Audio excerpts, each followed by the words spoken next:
Bonsoir Linda. Bonsoir. Sympa les tubes de l'été de Nicolas Linda en oui. voyage. Ah hein, ben, Québec, il est loin le Colombie. temps où nous n'avions que Rock Voisine à exporter. On aimait Ça beaucoup change Rock un Voisine peu. aussi. Oui, tout à fait.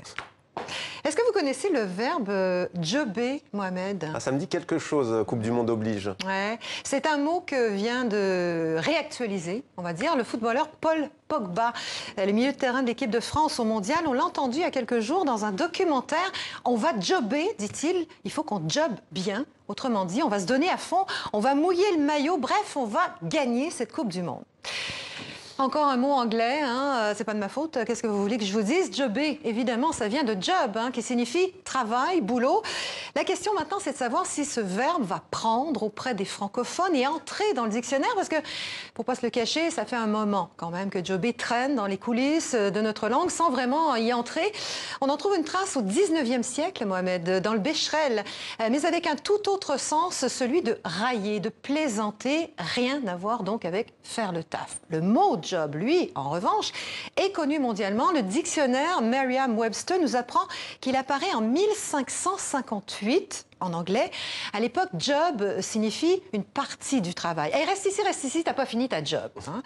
Alors puis, peu à peu, le sens de job évolue. 19e siècle, job devient une corvée. À la fin du siècle, c'est la consécration. Job est un travail à part entière, rémunéré, une situation. C'est à ce moment-là qu'il fait son entrée dans la langue française. Aujourd'hui, tout le monde le connaît. Beaucoup d'étudiants cherchent un job d'été en ce moment.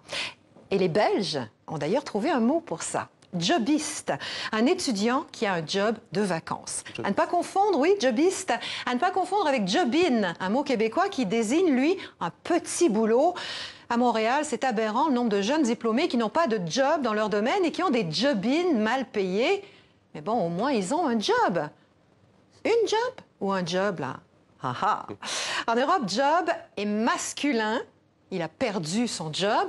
Au Canada, on dit le plus souvent une job. Faut que j'y aille, je vais être en retard à ma job. Qu'est-ce que tu fais? Ben, je suis ça à job, je suis au travail. Il y a aussi des nuances de sens. T'as fait une belle job. C'est super ce que t'as fait. Hey, c'est une bonne job, c'est une job payante, c'est une job à 100 piastres. Alors, les piastres, c'est des dollars. Hein, je vous ferai un cours de québécois un de ces jours. Et puis, il y a aussi faire la job. C'est OK, sans plus. Il est bon, ton sandwich? Bon, ça fait la job. C'est correct.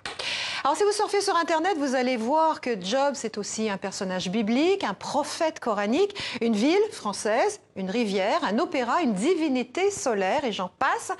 Mais tout ça, ce sont d'autres sujets. Moi, ce soir, j'ai fait ma job. Et tant qu'à faire, je voulais vous le dire, Mohamed, avec l'équipe du 64, là, vous faites une sacrée bonne job. Toi, t'as fait une belle job, hein, Linda. Pas mal. Merci. Bien jobé, comme dirait Paul Pogba, bien jobé. Oui,